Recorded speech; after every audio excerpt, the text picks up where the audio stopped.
Halo Sobat Komsos, ketemu lagi di Bisik Bincang Asik bersama Komisi Komsos Keuskupan Bandung.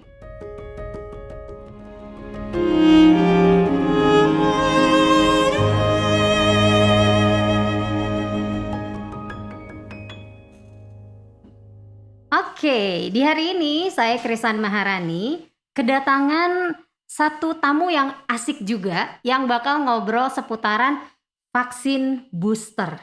Yang dimana nih lagi ngetren di masyarakat ya, ada yang antusias gitu untuk ikutan segera vaksin, ada juga yang deg-degan untuk ikutan vaksin, ada yang mikir-mikir lagi untuk vaksin atau enggaknya. Nah, ini buat Sobat Komsos yang sama seperti tadi Krisan bilang ya, kita akan ngobrol langsung aja nih sama Dr. Joseph F. William. Selamat pagi menjelang siang. Selamat pagi juga Dr. Mbak William. Krisan, selamat pagi juga sahabat-sahabat Komsos semua. Sehat-sehat selalu dan semangat selalu. Semangat dan sehat. Dokter sehat ya? Sehat, puji Kabar Tuhan. baik. Kabar baik juga. Oke, dokter. Kita ini ngomongin vaksin booster nih, Dok. Siap. Sebenarnya ya, kalau misalnya ngomongin vaksin, vaksin itu kan udah dari tahun lalu ya? Ya, 2020. 2020, berarti 2 tahun, 2020. Mulai Vaksin 1, 2020. vaksin 2. Nah, kemudian sekarang ada vaksin booster. Vaksin 1, vaksin 2 aja bikin masyarakat deg-degan. Apalagi ada vaksin booster. Sebenarnya nih dok, pentingnya vaksin booster tuh apa sih? Gunanya gitu dokter. Oke, baik Mbak Krisan. Jadi kalau misalnya kita bilang pentingnya booster itu untuk apa? Jadi kayak kita belajar ya. Kalau kita belajar, kalau belajar matematik, kita belajar integral misalnya. Nah, waktu SMA kita sudah belajar integral ya. Nah, tapi udah gitu kita diingetin lagi pada saat lagi di kuliah. Kalau kuliahnya di bidang ilmu pasti ya, teknik segala macam ya kayak gitu ya. Kalau sosial mungkin udah enggak ya. Tapi rasanya ekonomi juga masih ada sih gitu kan ya. Nah, mereka diingetin lagi nih, integral gitu. Nah, kemudian pada saat ngambil S2 diingetin lagi bahwa integral tuh seperti ini lagi. Okay. Nah, booster dan vaksin kedua itu sama. Itu untuk mengingatkan tubuh kita bahwa ada yang namanya COVID. Bentuknya tuh seperti ini. Kejadiannya seperti ini. Hati-hati sama mereka. Gitu. Nah, setelah diingatkan dengan vaksin yang kedua, kemudian takutnya lupa lagi nih. Nah, setelah 6 bulan kan udah lama nih. Kayaknya udah nggak ada nih, udah nggak ada virus lagi, udah nggak ada si COVID lagi. Diingetin lagi sama dengan booster. Bahwa COVID itu masih ada loh. Nah, kalian harus jaga-jaga. Kalian harus ingat bahwa bentuknya begini. Nah, seperti ini gitu kan. Nantinya gitu ada sesuatu seperti ini, kalian harus segera hajar supaya tidak menjadi sakit yang berat. Emang harus ya dok ya? Wajib? Kalau dibilang wajib, wajib. Ya. Kalau dibilang harus, harus. Cuman kalau sekarang kita ngomong sama nanti orangnya bicara sama hak asasi manusia. Nah, kalau misalnya kita bilang seperti itu, secara pemerintah semuanya wajib. Karena apa? Karena pemerintah ingin melindungi masyarakat semuanya. Nah, cuman kalau misalnya buat mereka yang menganut hak asasi manusia, ya sekarang saya ngomong lagi nih sama teman sahabat Komsos kalian ya. Kita ngomong hak asasi, betul bahwa disuntik itu adalah hak asasi orang. Tapi kalau kita sekarang tidak mau disuntik, itu pilihan. Betul, itu pilihan. Kemudian, keluarga Anda itu akan menjadi rentan. Rentan terhadap terpaparnya si COVID. Melalui siapa? Melalui mereka yang tidak divaksin. Gitu.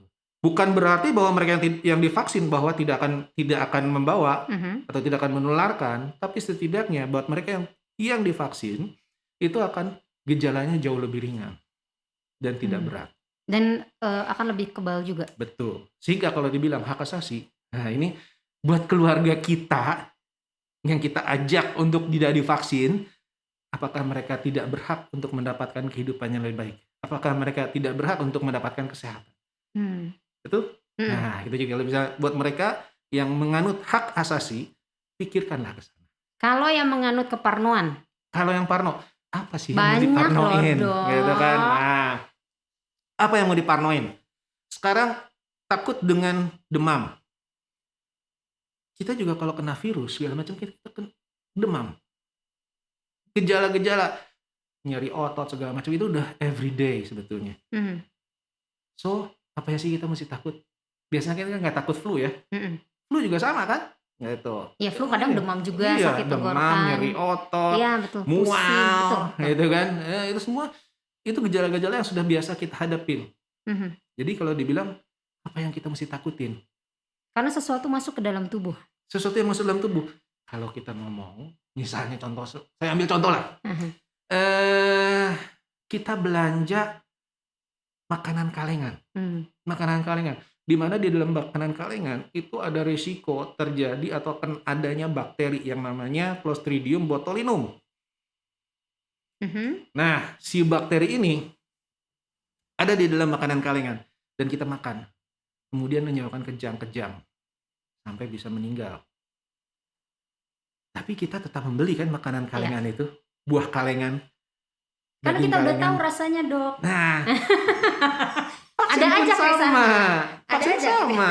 Dimasukin, kita tahu bahwa akan terjadi demam lah, akan kemungkinan terjadi nyeri otot lah. Iya. Tapi benefitnya, kalau dibilang, kalau makanan kalengan kan hanya seberapa jam.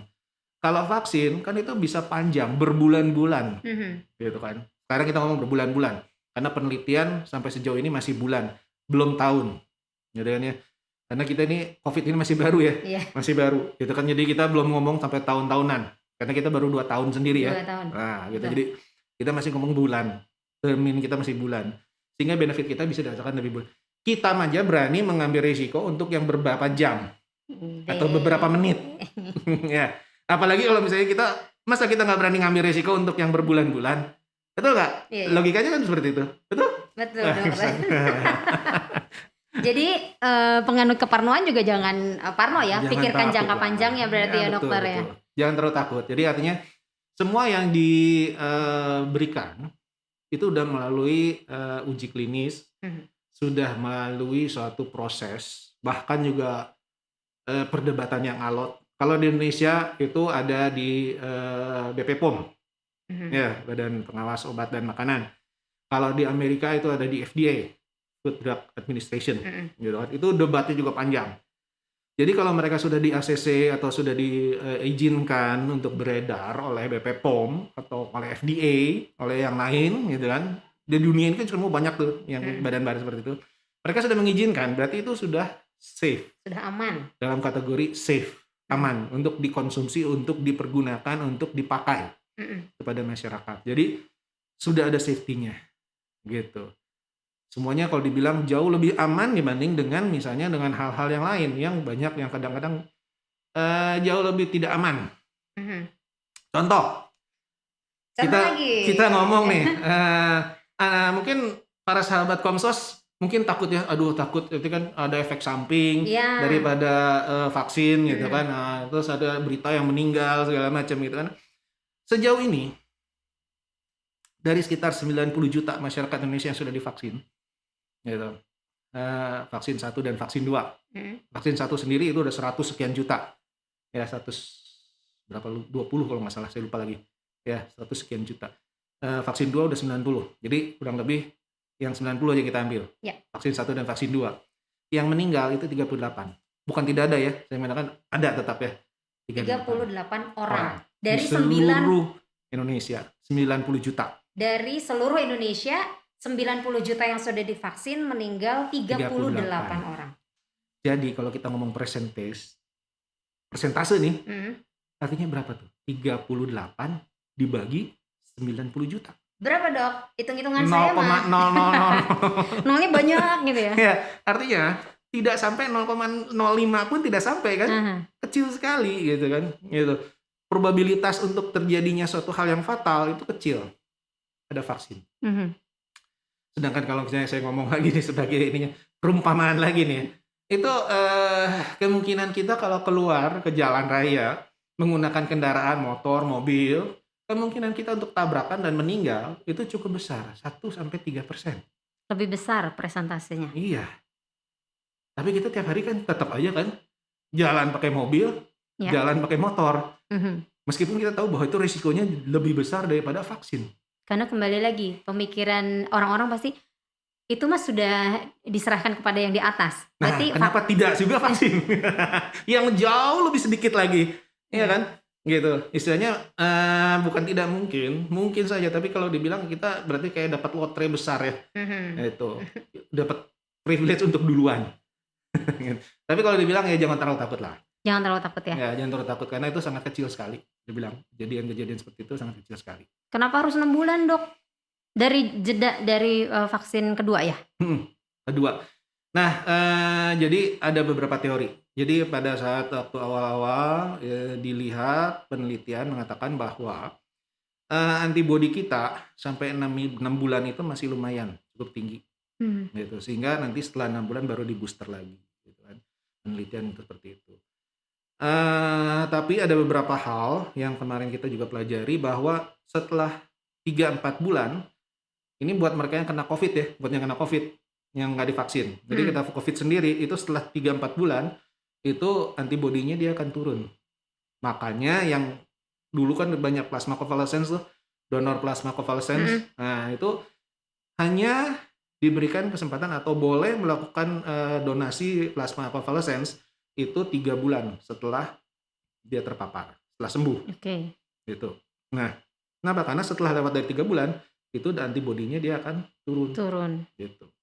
Jadi sebetulnya kalau dibilang, kasarnya sih kalau dibilang, dengan vaksin itu jauh lebih tahan lebih lama, dengan terpapar secara alami, itu justru malah lebih pendek. Jadi kenapa kita 6 bulan? Nanti apakah nanti ada vaksinnya lagi lanjut? Ya nggak tahu, kita namanya di dunia kedokteran, ini semua ongoing ya.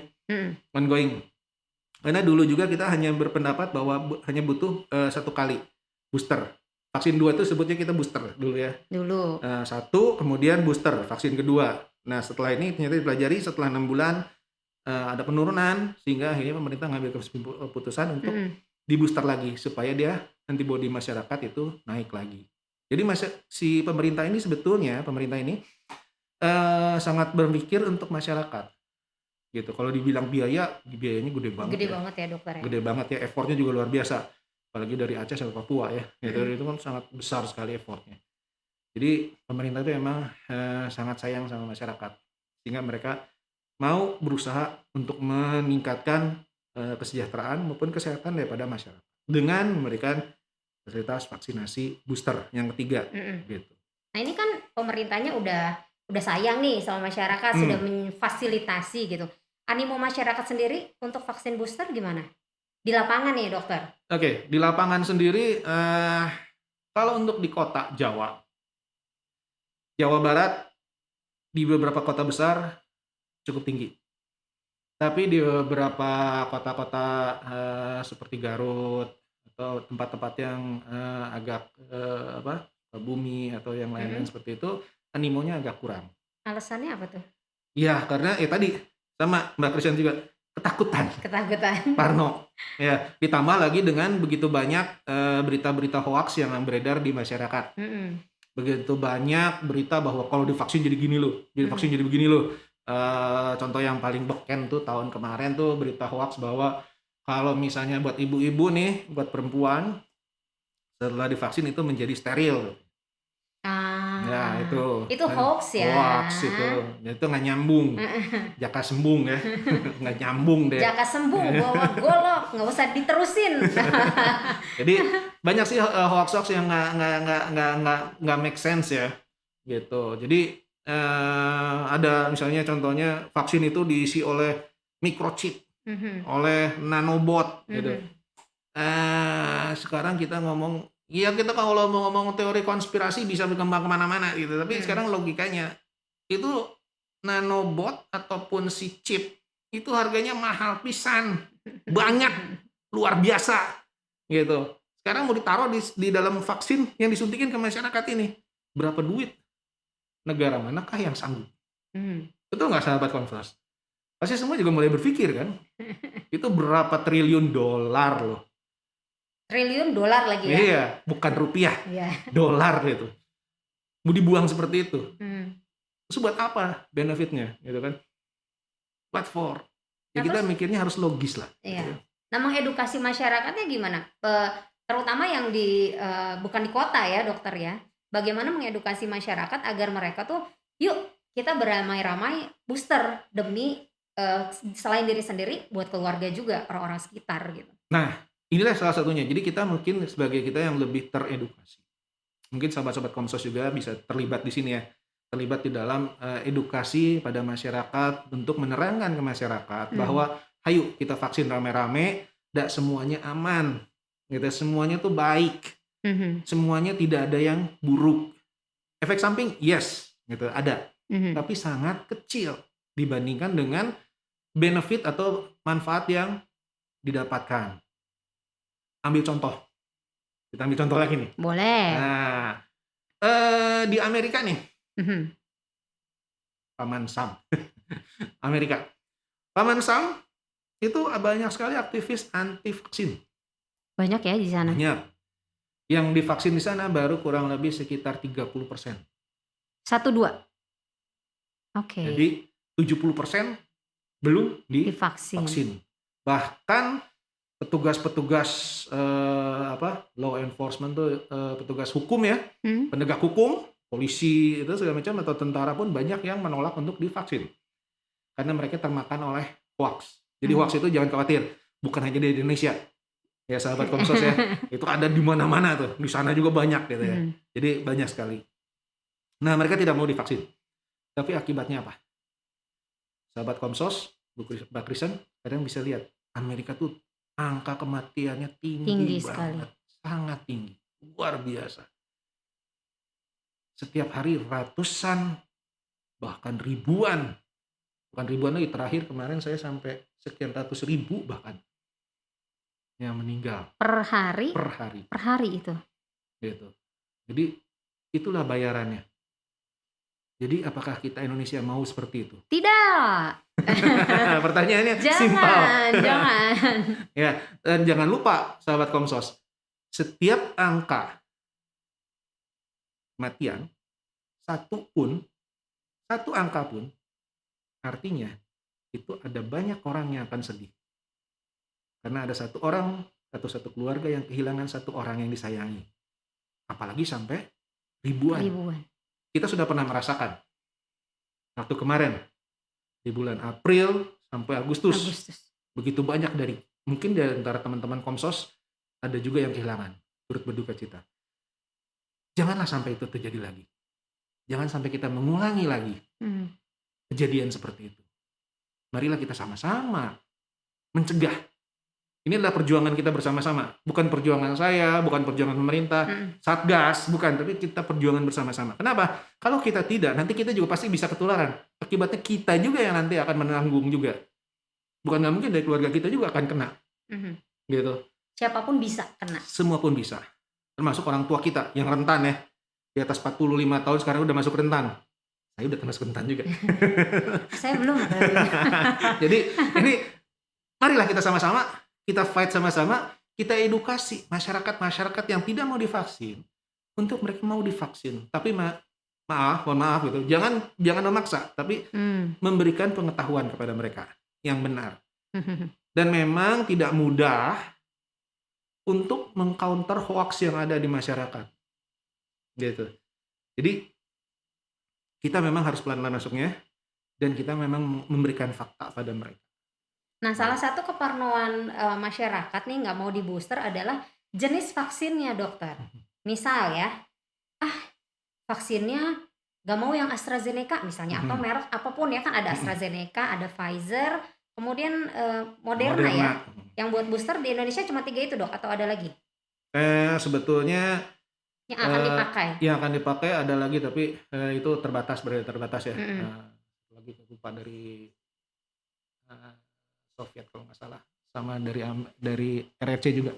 Tapi yang paling Sputnik, Sputnik juga. Oke, tapi yang paling hits di masyarakat adalah 3 vaksin itu ya. Tuh. Nah, yang sekarang bikin bingung adalah kalau saya vaksin 1-2-nya sudah merek ini gitu, apakah harus sama atau berbeda dikasihnya nanti?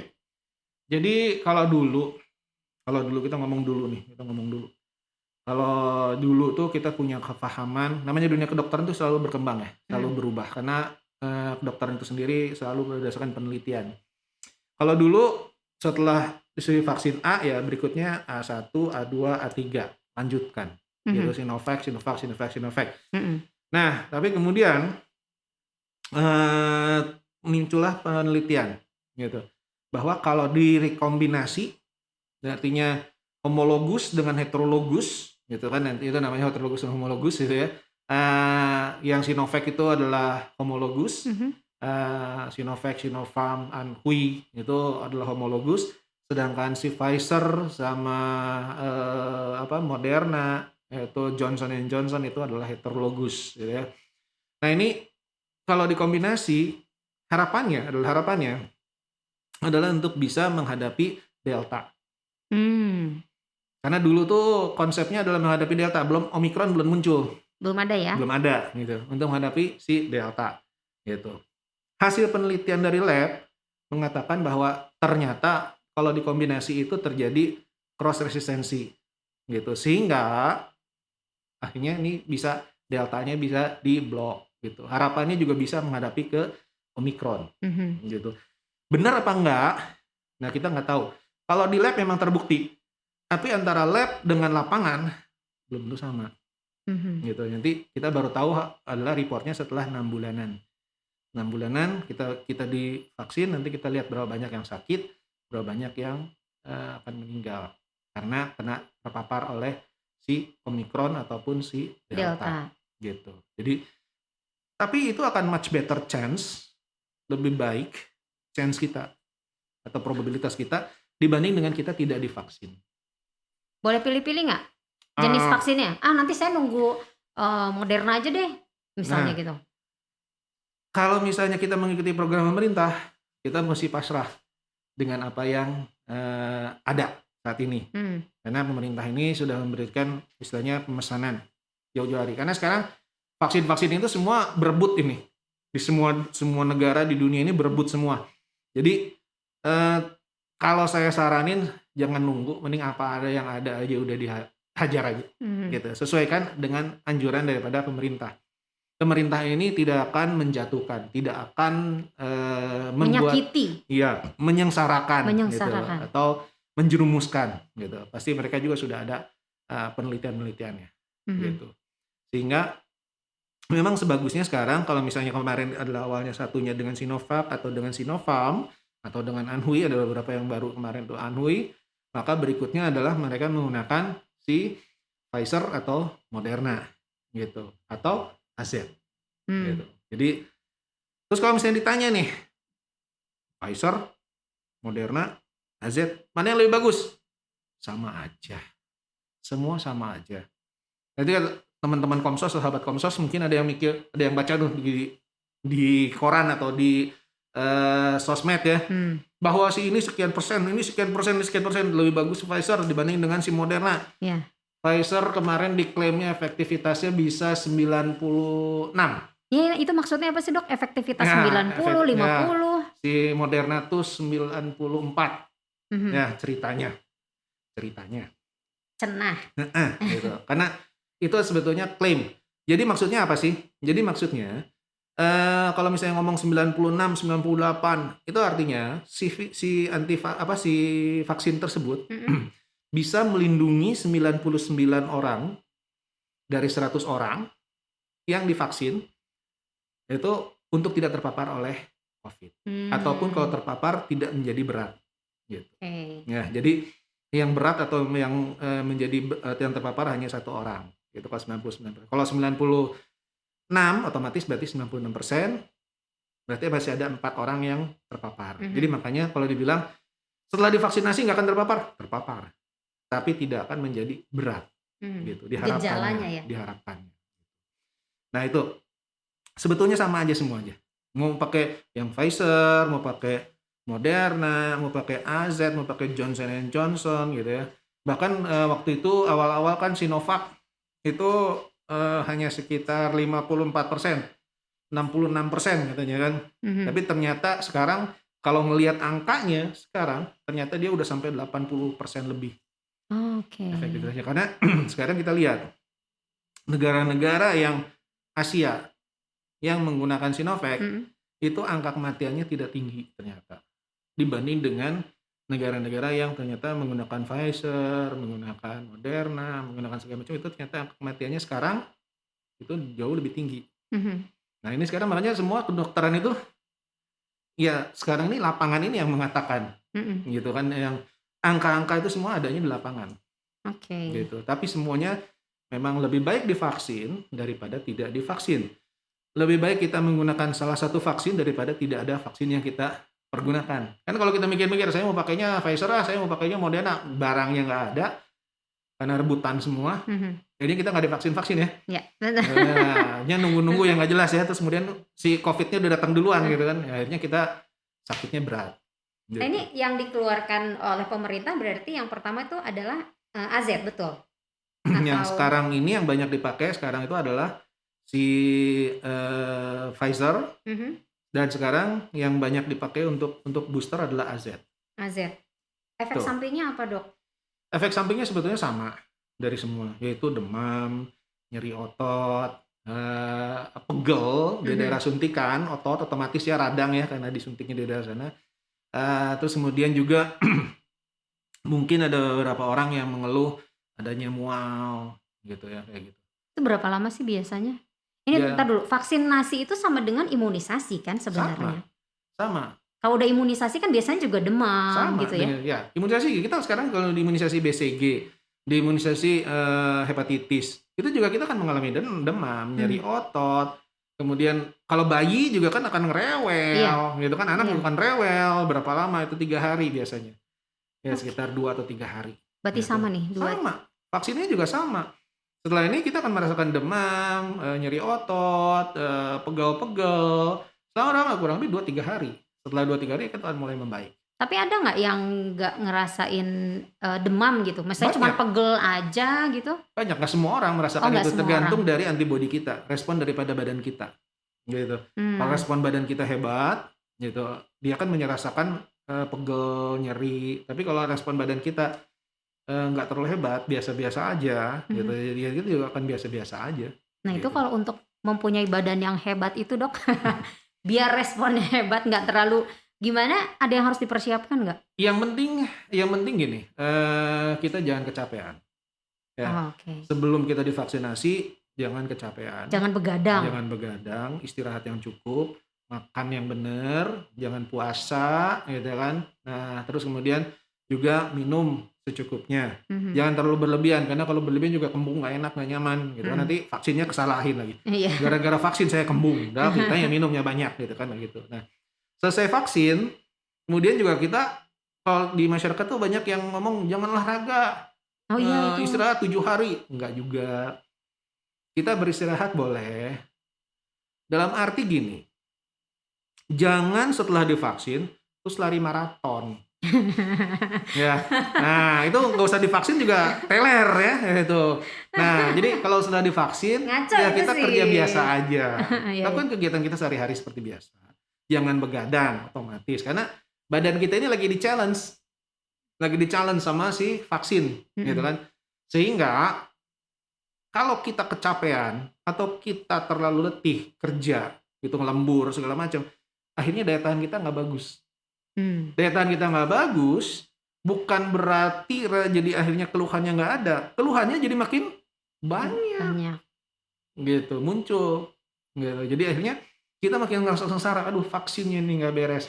Yang bikin gua sengsara bukan vaksinnya, Kita kitanya sendiri berarti. yang lifestyle-nya nggak bener. Makanan, Dok, makanan, ada nggak makanan tertentu yang bisa untuk nggak bikin demam atau nggak bikin terlalu efek samping vaksin gitu? Makanan sebetulnya semua sama saja ya. Nah, kalau misalnya kita mau, supaya si vaksinnya nggak ngerasa bukan vaksinnya sebenarnya badan kita Badan ya, kitanya? badan kitanya nggak ngerasa terlalu hangat, terlalu panas, demam tinggi gitu, mungkin kita agak mengurangi makan yang, protein, daging-dagingan, Mmm, itu agak kita kurangin. itu Kenapa? sebelum dan sesudah? Sesudahnya Sesudahnya? sesudahnya. Nah, kenapa? Karena kita mengenal yang namanya makanan itu, namanya ada yang kita sebut sebagai thermal effect of the food. Jadi setiap makanan itu menyebabkan panas. Mmm, Kalau karbohidrat dengan protein, dengan lemak itu yang paling tinggi menyebabkan panasnya. Sehingga kalau misalnya kita mengkonsumsi banyak daging, maka kita akan terasa panas. Panas. Sedangkan badan kita sendiri lagi di-challenge sama si vaksin. Pasti otomatis kita agak demam-demam. Mhm. Kalau dikasih makanan yang berdaging dan apalagi berlemak ya, Mhm. lemaknya tinggi gitu, itu nanti badan kita akan semakin panas. Kitanya jadi makin tidak nyaman Oke. gitu. Jadi kita kalau misalnya itu sayuran, buah-buahan, it's okay. Daging boleh, tapi jangan terlalu banyak. Banyak. Jangan yang terlalu berlemak. Bakso gitu, bakso tetep ya, pencinta Nah. bakso saya itu. Bakso itu sebetulnya bukan masalahnya, si kuahnya itu yang Si banyak. kuah. Bakso panas kan habis divaksin nih, Dok, ya. Hmm. Wah, kayaknya bayangin bakso tuh wah gitu. Oke, itu hindari dulu ya. Panas-panas. Karena panas. Berarti hindari dulu ya. Siap. Ya, Jangan sebaiknya dihindarin yang terlalu berlemak tinggi ya. Saya nggak makan daging tapi makannya santan. Oh, sama makanan aja bohong. Padang ya sama aja. Oke. Kan lemak juga itu. Jadi setelah vaksin boleh berkegiatan tetap. Boleh berkegiatan asal kita jaga diri, jangan sampai overwork, jangan lembur-lemburan dulu lah, gitu ya. Oke. Berapa lama kita harus jaga diri sebetulnya? Kalau misalnya bagus, efeknya itu biasanya sekitar 2 mingguan ya. Gitu. Setelah 2 minggu dia akan normal lagi badan kita. Tapi kalau misalnya ada yang ya tadi balik lagi nih ya, jangan beraktivitas dulu selama 7 hari gitu, karena kan daya tahannya menurun atau gimana itu Nggak hoax? turun juga sebetulnya. Enggak ya? Nggak turun. Cuman memang kita akan demam segala macam 2-3 hari. Setelah itu kita ya akan biasa sebetulnya. Badan kita tapi masih tetap di dalam badan kita ini masih dirangsang oleh si vaksin tadi. untuk melakukan respon-respon imun. Mhm. Sehingga memang ada kemungkinan kita merasa kurang nyaman, kurang enak gitu. Sehingga kita kalau misalnya kita over exhausted atau terlalu capek, terlalu banyak minum banyak juga, misalnya kembung segala macam, itu akan membuat kita lebih mudah tidak nyaman lagi. Oke. Nah, terus nih, seberapa harus misalnya kan ada yang bilang cek dulu nih ke imun kita Lab. ke lab itu perlu atau tidak? Oke, kalau untuk misalnya orang yang usia lanjut rentan, terus kemudian mereka yang punya penyakit komorbid, Bawaan? diabetes, hipertensi, ataupun gangguan-gangguan hormonal yang lain, mungkin memang harus cek dulu. Terutama yang harus kita cek adalah bagaimana fungsi jantung kita,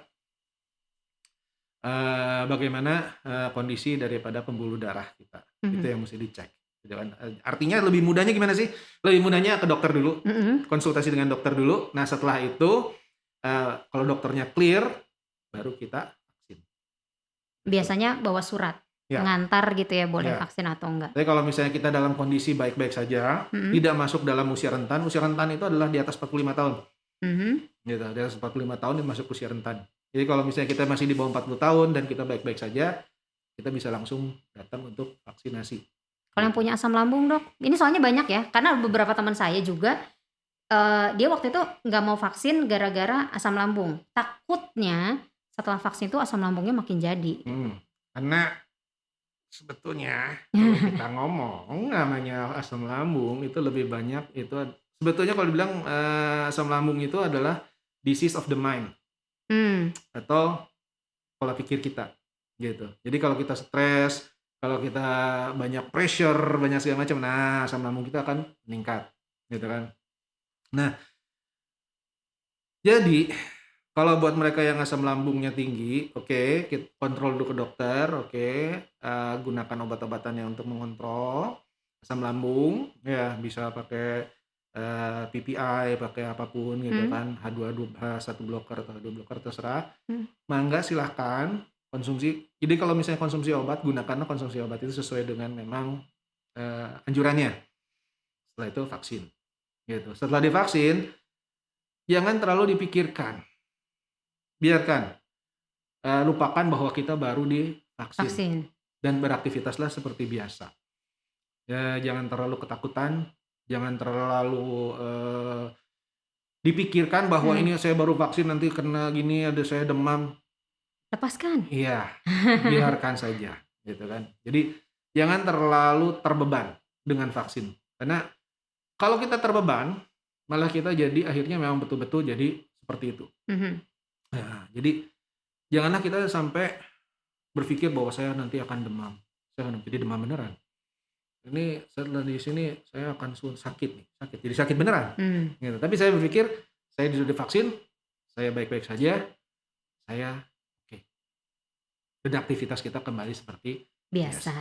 Nah, gitu. kalau untuk orang-orang yang mengkonsumsi obat, pas hari itu Mhm, divaksin, mhm. jedanya berapa lama? Atau misalnya nggak ada jeda sama sekali? Nggak ada jeda sebetulnya, Nggak nggak ada jeda masalah ya? Nggak nggak ngaruh ya masalah dokter ya? nggak masalah, gitu. Kecuali kalau misalnya obat-obatan pengencer darah, gitu ya, Mhm, mungkin itu perlu dikasih tahu sama dokter karena, sama petugas ya, karena ada beberapa yang memang itu menyebabkan, kalau terjadi perdarahan itu akan lama. Sebetulnya kalau misalnya suntikan vaksin, itu jarang yang berdarah karena tidak mengenai pembuluh darah, mhm, kenanya otot, gitu mhm. kan, tapi kadang-kadang suka ada yang kena pembuluh darah juga, gitu. Tapi nggak apa-apa. Nggak apa-apa ya? Jadi Anda tinggal kalau misalnya masih gimana tinggal bilang aja ke tenaga medisnya, Ya. "Saya baru minum obat ini," gitu ya. Oke, nanti dijelaskan lagi sama tenaga medisnya. Nah, sekarang nih Dok, Mhm. administrasi yang harus dipersiapkan nih, KTP, kartu keluarga, apa perlukah itu tiket vaksin? Kalau standarnya sebetulnya, yang paling penting adalah tiket vaksin. Tiket vaksin? Ya, tiket vaksin yang ada di Peduli Lindungi, itu mesti Mhm, disiapkan satu. Terus kemudian juga fotokopi KTP, gitu kan. mhm. Kalau nggak ada KTP ya Kakak boleh, salah satu saja nggak usah dua-duanya, gitu kan. Nanti setelah itu tinggal nanti lanjutkan ke vaksinasi. Nanti divaksin kan ada pengisian form segala Mhm. macamnya. Jadi yang penting sih sebetulnya udah ada tiket. Kalau tidak ada tiket biasanya tidak akan dilayani oleh, petugas, harus ada Mmm, tiket dulu. padahal udah 6 bulan, tapi belum ada tiket? Tetep nggak bisa ya? Belum bisa, yang penting karena dia harus ada tiket dulu, karena ini adalah programnya pemerintah. Jadi Mmm, harus memang tercatat di Peduli Lindungi, gitu. Nah, kalau misalnya ada masalah di Peduli Lindungi, itu bisa kontak ke 119 extension 11 kalau nggak salah ya, mhm. itu bisa bisa kontak ke sana. Itu hotline-nya dari Peduli Peduli Lindungi, Lindungi. gitu. Oke, kalau ada masalah silahkan kontak ke sana. Nah ini program, dari pemerintah harus nunggu, tiket berarti kan bisa dibilang adalah vaksinasi massal ya dokter ya. Mhm. Kelebihan kekurangan ikutan vaksinasi, massal di puskesmas atau misalnya di tempat lain apa nih? Kan soalnya saya juga dengar-dengar ada juga nih yang, vaksinasi booster sendiri gitu. Betul. Jadi, kalau massal sama yang, masing-masing itu sebetulnya kalau dibilang apa sih benefit-nya sebenarnya sama-sama aja. Mmm, Cuman kalau misalnya massal itu kan biasanya lebih cepat aja, gitu kan. Nah, kalau misalnya vaksinasi yang reguler, yang kita nunggunya, di puskesmas atau di RS, umum, mhm, RSU atau RSUD umum daerah, itu biasanya ada jatah. Nah, di mmm, puskesmas sendiri biasanya sekitar 120 per hari.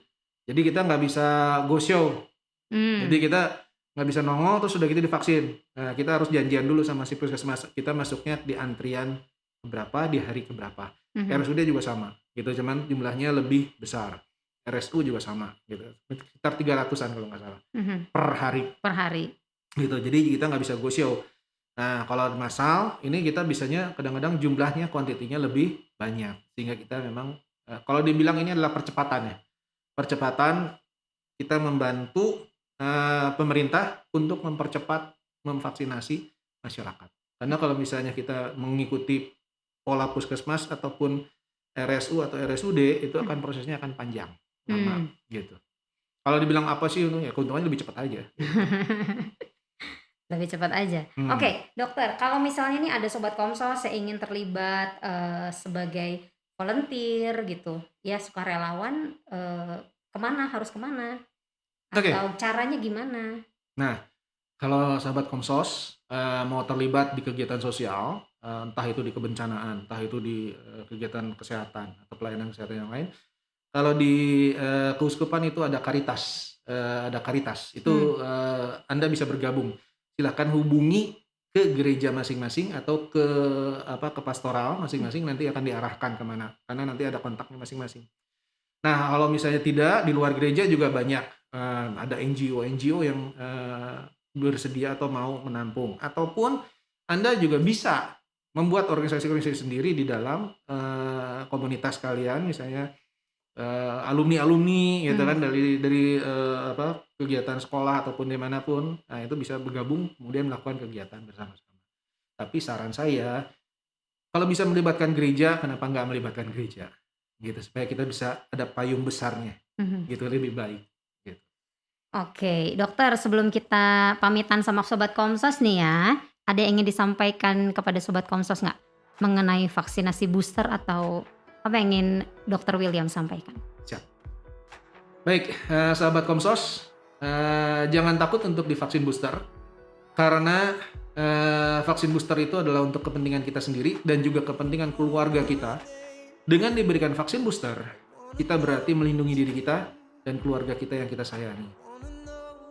Bukan tidak terpapar oleh COVID, tapi pada saat kita terpapar oleh COVID, kita tidak menyebabkan sakit yang berat.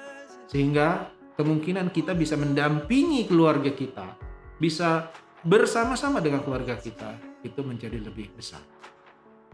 Mungkin itu. Oke, dokter William, makasih banget loh ya udah mau hadir di Studio Bisik. Dokter William ini selaku Wakil Ketua Panitia Vaksinasi. Jadi Sobat Komsas, jangan ragu untuk vaksinasi booster ya. Kita berbondong-bondong memperkuat daya tahan tubuh kita dan juga pastinya keluarga kita dan orang-orang sekitar kita. Sama kayak baju saya, say yes. Say yes to vaksin booster. Ya sudah, kalau gitu saya Krisan Maharani dan juga Dr. William pamit. Terima kasih sudah menonton. Dadah.